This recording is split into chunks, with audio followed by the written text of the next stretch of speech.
Hello, everyone, and welcome to the Golden Astrologer Podcast. This is Deb McBride, and I am recording this in lovely Escazú, Costa Rica. And it is Sunday, the 3rd of September in the year 2023. So it's 9/3/23. And it's September, folks. It's already September. We are in the last third of the year. There are 4 more months to the year.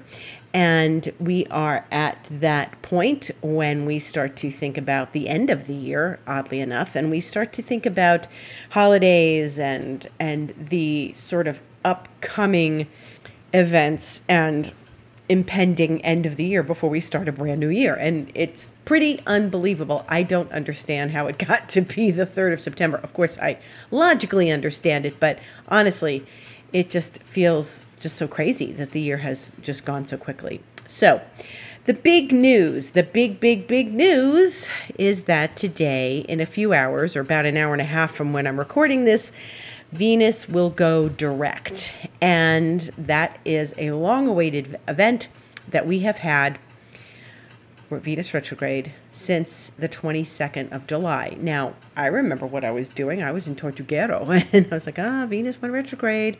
And I was thinking, okay, this is it. This is the beginning of the retrograde. And you never know what's in store for you when the retrograde comes around once every year and a half. But I think I've said this before, and I will say it today again for the last time. It was complicated and slogging it out the first 3 weeks. Then the Sun and Venus conjoined in that cazimi, as they do always midpoint through the Venus retrograde. So Venus and the Sun catch up to one another. Venus becomes a morning star. And at that point, I really felt energy starting to shift. And, if we do the work on ourselves, as I have been doing with my lovely class that I have been giving, this immersion for the last 5 weeks, it's going to be the last class this Tuesday.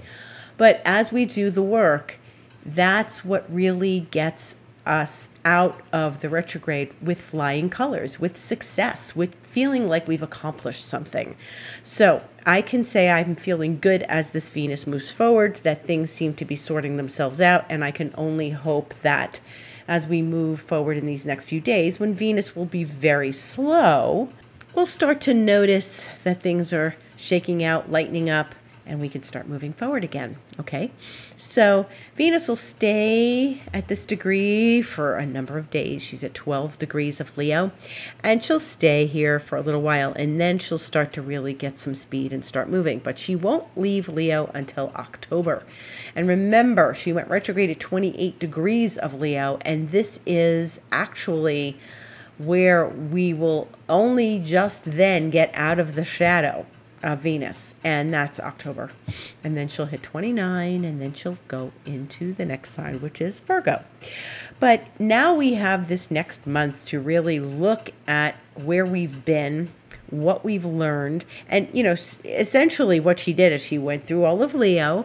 She got to the end of Leo, she went retrograde, and then went back all the way through Leo again until she got to 12 degrees, which is really the second third of Leo, and really early in the second third of Leo. So this is a significant distance that Venus went, and then she turned around. She's turning around tonight, and she's going forward, and she's going to go through Leo again. It's not like she entered Leo for 3 seconds and turned around and went back into Cancer or something. She was all the way through Leo, practically, turned around and went back through again. It's like when you're driving and you get someplace and you're like, you know what? We have to turn back. We missed a turn back there. And so you turn all the way around. You're practically there. And then you go all the way back to a certain point where you missed your turn. And then you go all the way forward again. And that's what Venus is doing.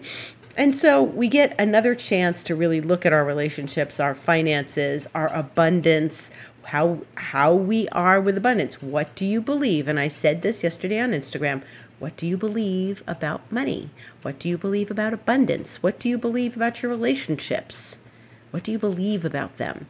A belief is a thought that we have taken to be true.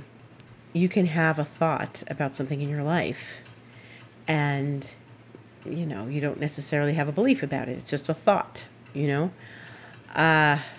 But then if you start to notice a pattern, then you create a story around it. And when we start creating stories and we start having beliefs and we start having stories that contain beliefs and beliefs that are about stories, etc., then we're going down a rabbit hole, and then we start creating these beliefs about our life. So what do you believe about money? What do you believe about your relationships? What do you believe about abundance? Think about those things as we move forward and we go into this next month where Venus will move through the same degrees that she's been through when she was retrograde. And then, as if we don't get a chance to breathe, tomorrow, Monday the 4th, Venus will be now moving forward. She's starting to get comfortable moving forward, and Jupiter will go retrograde, okay? So Jupiter goes retrograde tomorrow morning, 10 a.m. Eastern time, and it won't really be that long of a time since Venus has gone direct that Jupiter is now going retrograde. Now, they are sort of going past each other and slapping the high five and going in different directions. But Jupiter's in Taurus. Venus is in Leo.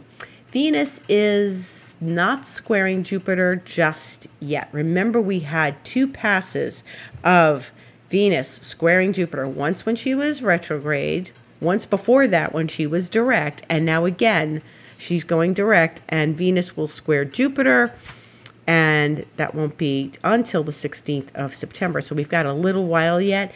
And Jupiter's at 15, Venus is at 12. That means it's going to take her 2 weeks to move 3 degrees, okay? So she's not going too fast anywhere anytime soon, okay?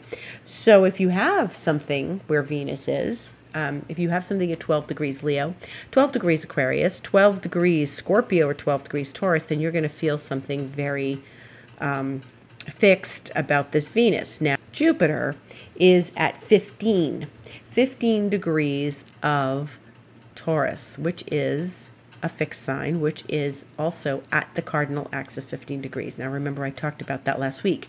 So the cardinal axis is the world axis. It's where we start to hear big stories about things going on in the world.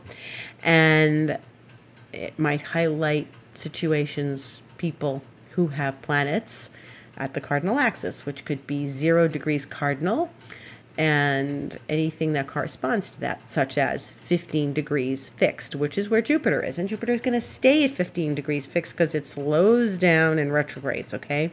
So they're only 3 degrees apart, so there's kind of a Jupiter-Venus square thing going on, but that's not exact.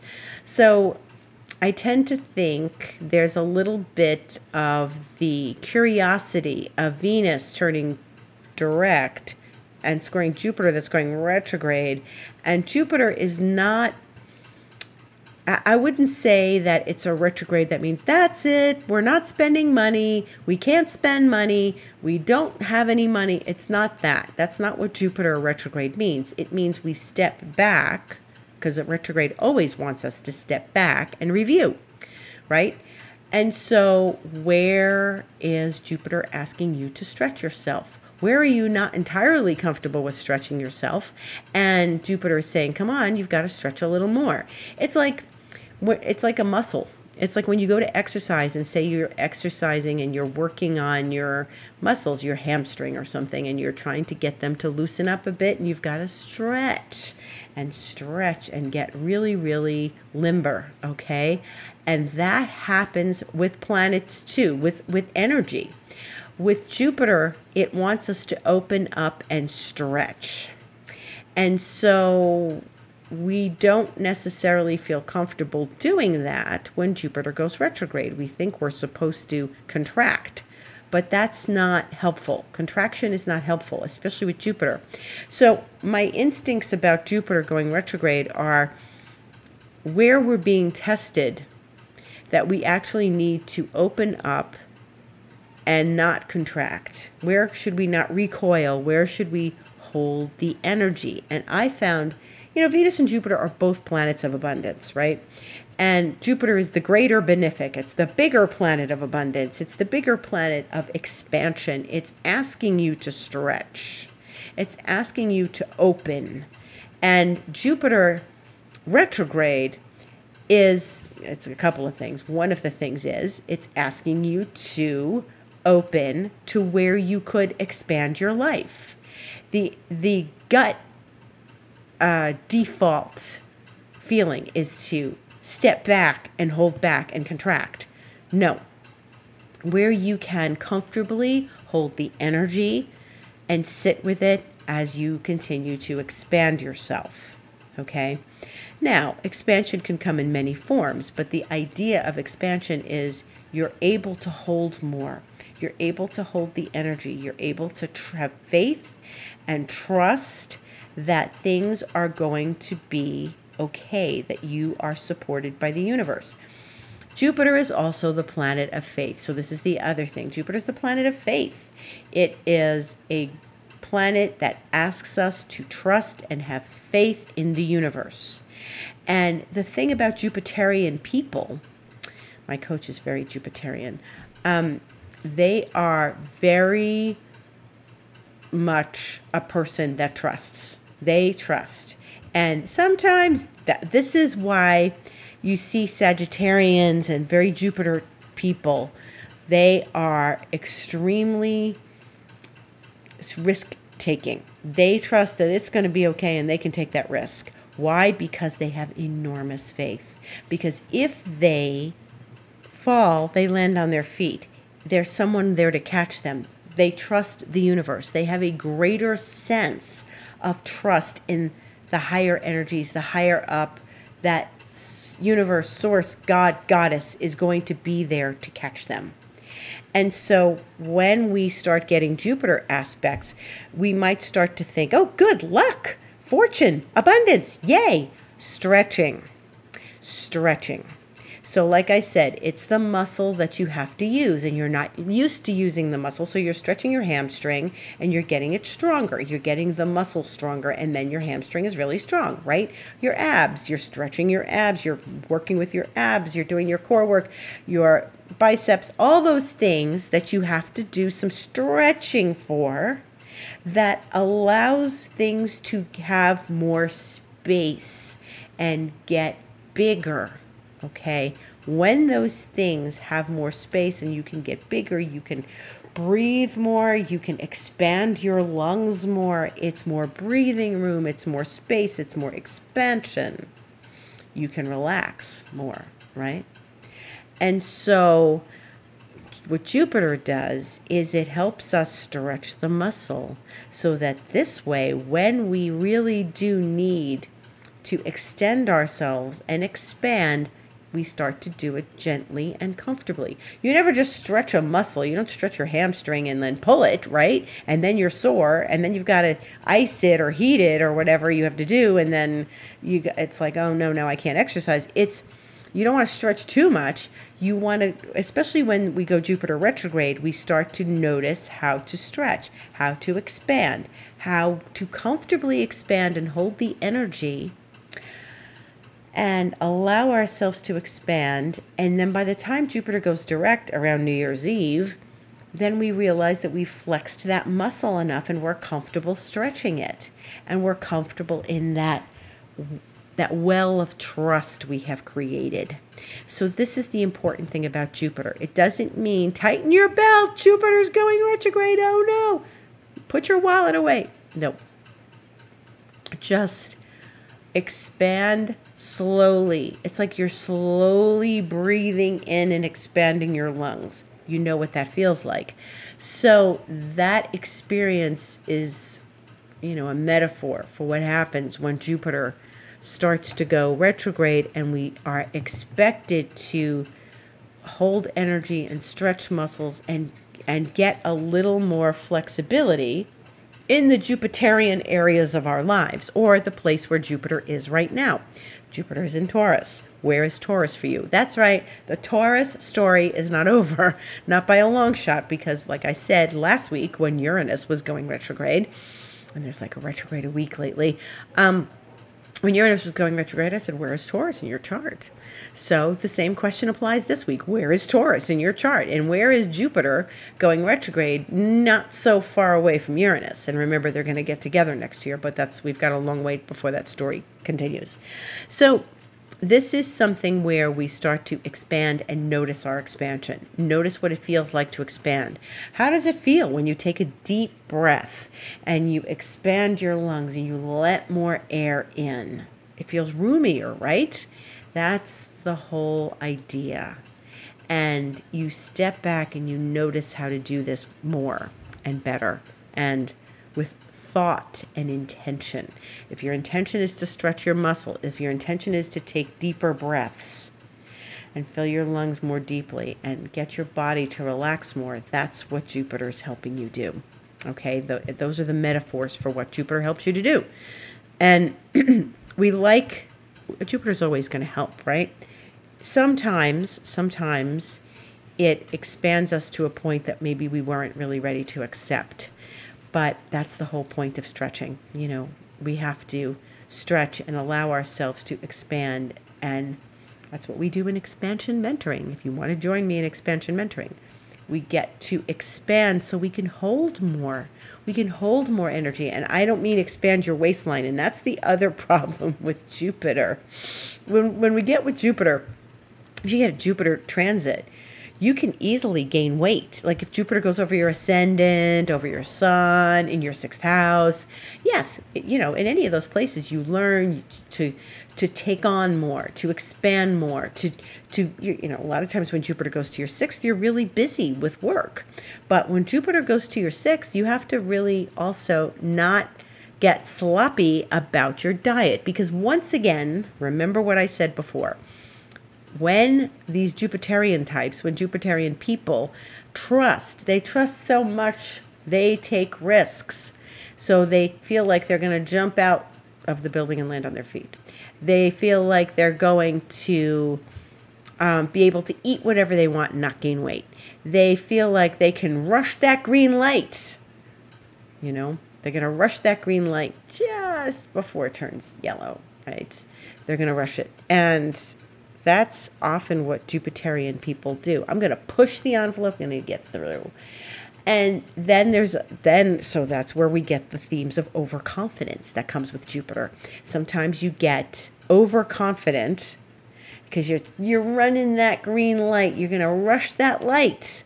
And you're like, I did it, baby. I'm cool. I can handle these things. And that's where you keep doing it. It's not like, whoosh, okay, I made it, thank heavens, and I'm getting to where I need to go on time. All right, and I'm not going to get stuck in that traffic because I made that light. And it's not that. What you should be thinking is those things. Yes, I made it, gratitude. Okay, let's go. I'm not going to do that again. But Jupiterian people love the thrill. They love a little wild energy, and they love when things get a little crazy, kooky. And so they want to rush that light, push that envelope, take those risks, and, do things that maybe they've never done before. Ride that wave, ski that slope that's a little dangerous, So Jupiterian people are a little bit of daredevils. Sometimes they win, sometimes they don't. Sometimes they, I don't know that a Jupiterian type ever really regrets it. They're just like, okay, on to the next, I know not to do that again, or I learned a lesson from that, etc. So that's what's important with Jupiter. Also this week, we are going to hit the midpoint of the Mercury retrograde already. And that means that Wednesday the 6th, we are going to have the cazimi of Mercury. So the way we had it at the midpoint of the Venus retrograde, we are having the Sun and Mercury conjunct, 7:09 a.m. Eastern Time, Wednesday the 6th. And that's going to be a big Mercury day. So you might feel electrified in your thoughts. You might feel a lot of energy with your analysis and your thinking and your organization skills and your communications with people. But that's because the Sun and Mercury are joining one another. And when Mercury or any other planet gets this close to the Sun, it goes combust because it's hot. It's in the rays, it's in the beams, it's in the heat and the core of the Sun. And it's, we forget about the sun. The sun is powerful. It's the sun, for Pete's sake, It's the whole of our solar system, Without the sun, we don't live. So sometimes in astrology, it's like, oh, it's just the sun. Yeah, it's the sun, folks. It is intense. Go out in the sun. Go up to Guanacaste. Go to Guanacaste in February and you will feel the sun, okay?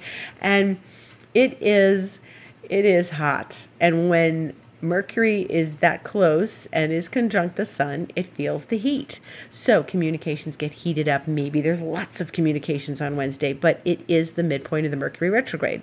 Mercury goes direct on the 15th of September, so this is the 6th. This will happen. And we know that this is a time when, communications might come out of nowhere. You might hear from someone. Any of those things could get a little wonky. So it's Sun and Mercury in Virgo. And that is Mercury's one of its favorite signs. And the two of them together will highlight and heat up any communications that we have. Okay. So we need to keep that in mind on Wednesday. So keep your head about you. Keep your thoughts clear. It's probably a great day to meditate. If you do a regular meditation practice, maybe it's better to do something longer that day and just really stay in the vibes and the thoughts, okay? And then we have the experience of the sun, again, the sun, trining Jupiter on Friday the 8th.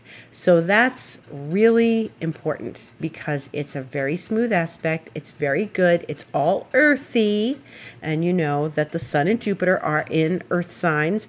And there's a lot of earth right now asking us to be practical, lots of practicality. So that experience of the sun in Virgo will trine Jupiter. And this is a very smooth, positive, creative, open, abundant aspect. Okay, so that's a very good aspect to have on Friday. I always tell people it's first thing in the morning. It's like 7:13 a.m. Eastern time.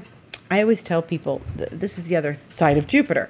There's the light of Jupiter and the dark of Jupiter. The dark of Jupiter is the overindulgence, the hedonism.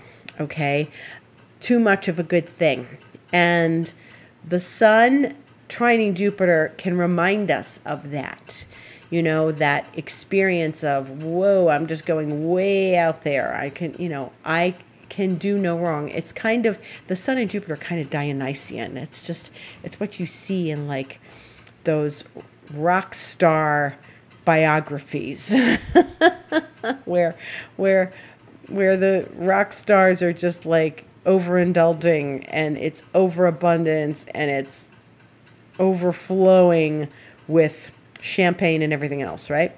So this is one of those aspects, the sun and Jupiter, where we use it to our benefit and avoid overindulgence. It's Friday, right? Okay, it's in the practical signs of Virgo and Taurus. So, it's not Sag and Leo,